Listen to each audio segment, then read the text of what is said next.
दोनों पेड़ जो है ये इनका लिप जो है मिले होने चाहिए, ये आप गौर से देखें, ये इनके लाभ जो है मिले हुए हैं, ठीक है।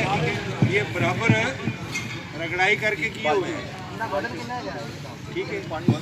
आ जाओ जी, एक मिनट वजन था कितने के जी? एक का वजन 1 किलो होना चाहिए दोनों का,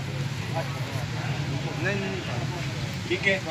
इसमें शायद भाई ये किलो के हैं, जब माल निकाला गया तो ये तकरीबन पा के रह गया, आधा किलो दोनों है, ठीक है। अब इसमें 3 चटांग से 1 पाव मेहंदी डलेगी।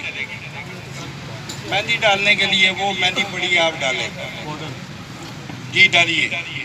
किसी दोस्त के पास कैंची हो, दस्ताने चाहिए देने, चलो ठीक वो नहीं है मेरे को बड़े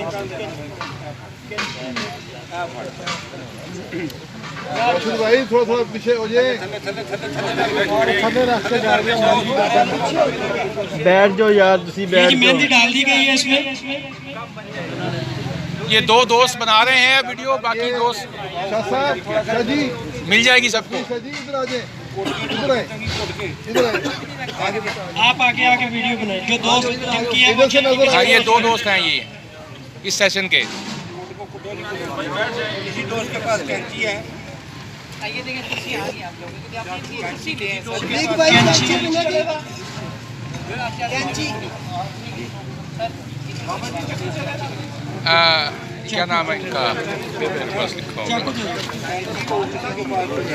नसीर भाई आप बाद में बना लीजिएगा, अभी इनको बनाने दें। ये 2 दोस्त हैं ना, इनके बाद फिर आप बनाइएगा। चले जी फिर। छोटी सी है ये कली का तरह बना हुआ है, इसको काटने के लिए किसी दोस्त के पास कैंची हो, आ रही है जी, आ रही है। कहाँ से मिलेगा?